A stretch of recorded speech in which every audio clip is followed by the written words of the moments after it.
Welcome back to the channel. I hope you all are having a wonderful day or evening. In today's story, OP found out his wife cheated on him after he found pics of her and her AP in his mailbox. Now, let's get into today's story to find out what OP did to get revenge. I know this happened over 20 years ago, but I can't help but want to share this. I was married to my wife Lily in my mid-30s. She was 33 then, and we were a basic family who had the bare minimum. No kids, which I was grateful for. She wanted a new kitchen, and that meant one thing: longer hours at work for me, and barely enough time to be home when she got back from school. She was a school teacher, by the way. I thought getting her what she wanted was going to make her happier, but it didn't. Instead, she would barely look at me while I tried conversing with her, and she answered with curt nods when I asked questions. It went on like this for weeks. I was coming back tired to my distant wife. One day at work, I began to sweat profusely, even when it was less than 20 degrees outside. My coworker, who happened to see me rub my eyes to clear my blurry vision, insisted I go home.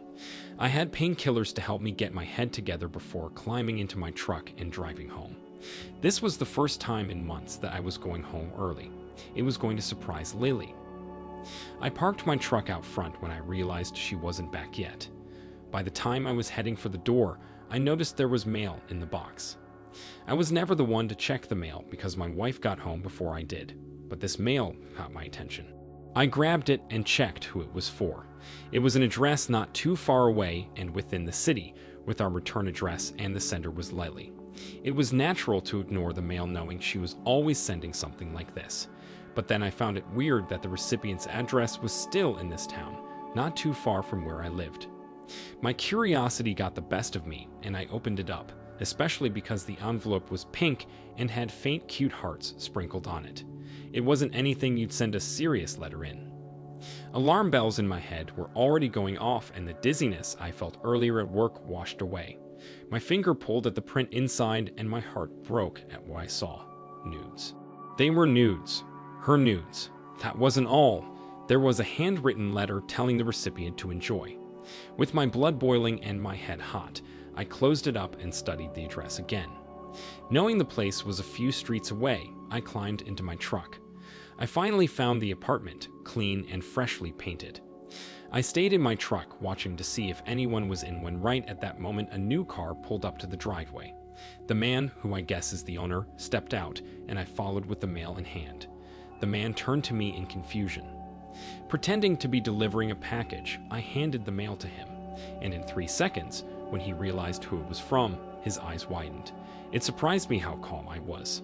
No fist throwing, no tongue lashing, just a straight stare at the man in front of me. I noticed the woman on the other side of the door watching us curiously. His wife, I suppose. Assuring him I wouldn't make a scene, I told him to come with me, and he obliged with no hesitation, giving his wife the excuse of going to see a friend, and entered my truck.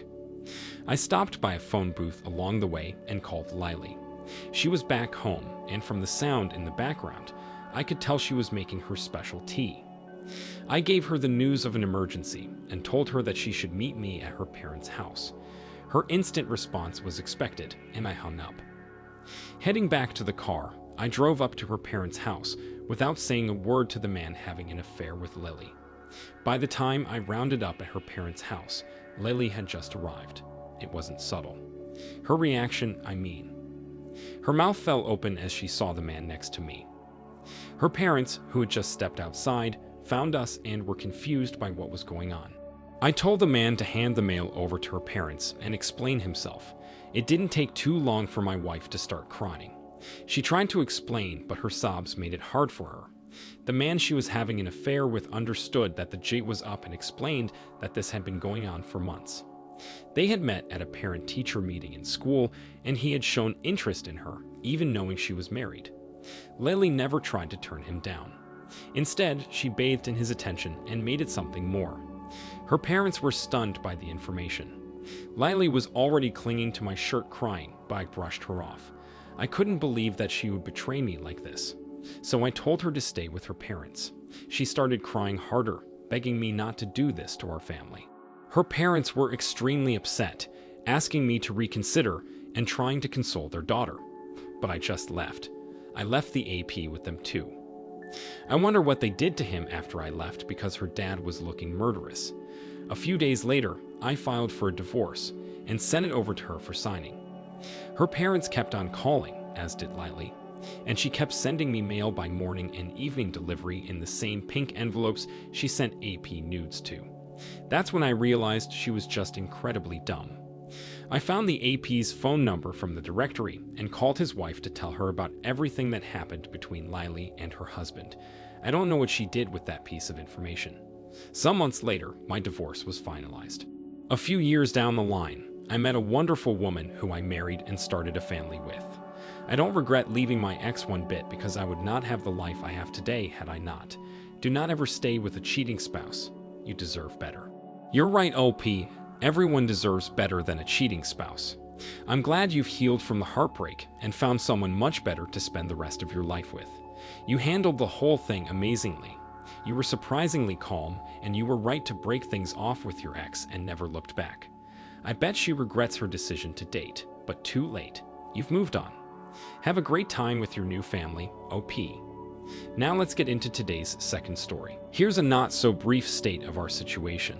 My 37 and my wife's 34 relationship has been strained lately with her working nights, and I work days. Because our son, 3 years old, has special needs, a standard babysitter isn't possible and specialized care isn't available or financially feasible. He has a few hours a week at school in a therapy setting. Otherwise, he's with one of us. Because of the schedules, we've been the ships passing in the night. Most days, we got 10 minutes to see each other. Not a perfect situation, and it's something I wanted to fix.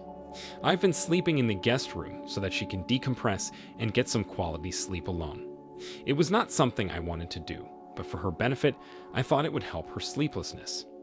Our sex life has been non-existent for a long time. In the past few months when we have talked, she would mention things like, "We should try an open relationship because I don't like sex anymore, and you should be free to explore, and getting married has screwed up our finances. We should get an on-paper divorce." I never took her that seriously because she said them in such a joking tone. Lately, she has mentioned that she feels like we're great roommates.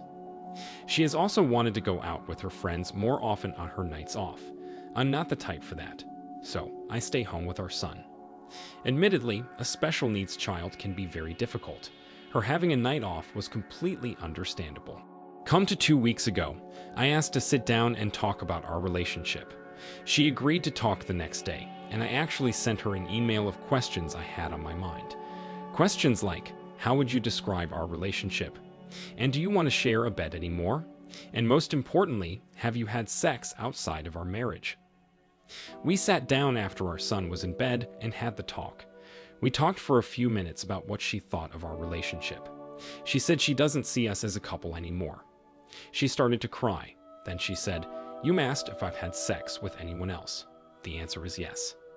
It immediately hit me like a ton of bricks. I had asked the question more for peace of mind for me rather than a confirmation. I had suspicions before, but I thought they were all in my head. We talked for 2 hours. I said very little and tried to keep my anger in check. But here's what was revealed. She did not want to talk about the details of the other relationship with me. That doesn't matter. She admitted to it happening more than once, and it was premeditated. She had gone out with my blessing to hang out with friends knowing that she was going to cheat. The affair is not still going on, but she was still talking to the person. She wasn't necessarily interested in a romantic or sexual relationship outside of our marriage right now, but she's open to anything. She didn't realize until recently that she's probably not really into the whole monogamy thing. As for our relationship, we're done, and she wanted me out of the bedroom completely. She wants to remain in the house to co-parent, not just because we have to, but because she wants to. You're a great dad, and that part of you I still really care about. She kept saying, we don't have to make any decisions right now. And I know it's a lot. Also, I don't hate you. I still care about you, and I'm sure you hate me. Since then, I've moved upstairs. I've initiated a separation of our finances and healthcare. That conversation resulted in her crying and saying this is a lot right now. But she has relented. She has also said that she's depressed and mourning, losing her best friends and retreats to her room frequently. I've mentioned divorce, her moving out, and selling the house, all of which are returned with vague warnings of expense and difficulty and disrupting our son. Conversations with my friends say she's gaslighting me or manipulating the situation so that she gets to have her cake and eat it too. I've come to believe that having her move out may be difficult for our son, but it's what's best for my mental health. And that's ultimately best for my son. But I have no idea how to make it happen. I feel so lost and broken. Just typing this up has taken a few days because I can't get through it all. All I think about is how I wanted to fix our relationship and how she puts someone else above spending time with us. She used my dependability as a father for her selfish reasons. Then I think about being kind to her so that she can stay in our child's life. He will need both of us. It is sadness, then pain, then anger, then a few minutes of numbness before it starts again. Merry Christmas to me. I'll also add a few more pieces of information. As I said below, some of the nights out were explained as work-related social events, or with friends for work that I don't know. Obviously now I can't trust that information very much. I'm sure that one of those nights she cheated. It was described as a mom's night off where I took my son to play at an indoor playground, so wayward spouse could get ready and then take an Uber out to a bar. Brutal when I realized that one. But I do know some of her friends. One of those friends is actually a female friend of mine from before the relationship. Let's call her Fran. Fran has not been in contact with my spouse, but I've told her the situation and she's been helping me very kindly. I haven't asked her to verify any alibis. I also learned through Fran that my spouse had told other mutual friends that her AP has a girlfriend. The girlfriend knows about the affair and AP is trying to repair that relationship. I don't know where that leaves my spouse or even how much I can trust fourth-hand information. She has apologized indirectly. She said, "I'm sorry that I hurt you." But she also explicitly said that she does not regret cheating. This week she works most days, but we're going to try and have a normal Christmas Eve day. Then I'm taking my son to see my family this weekend. I'll tell them what's going on then. She told her mom that we are not together and that she cheated. Her mom is sad about the situation. I'm talking about her moving out. She refuses to leave until we sell the house or I buy it back alone, and she gets her share of the equity. She said, "That's fair if you're going to kick me out." Also, she said that if I tried to stop her from seeing our child, she would fight it. Those are the only two things she has been forceful or antagonistic about. She's open to seeing a divorce attorney or mediator whenever I want. I realized reading the above, I may have made her out to be more manipulative and colder than she may be. But the facts are correct, so judge us as you will. OP, I'm sorry this happened to you. You sound like you're a wonderful dad and a good husband, from you changing the sleeping arrangements so she could sleep better, to you watching her son while she went out with friends. What sucks is that she sounds selfish, and all of this puts herself over you and your relationship. I think your stance of wanting her out is the best route to take. Get the divorce done and sell the house. Do not reward her crappy behavior. Good luck, and I wish you and your son the very best. Thank you all for taking the time to listen to today's stories. If you enjoyed listening, please feel free to like and subscribe if you haven't already. If there is a story you would to share with me about your own situation or someone else's, then please do not hesitate to contact me. Take care, everyone.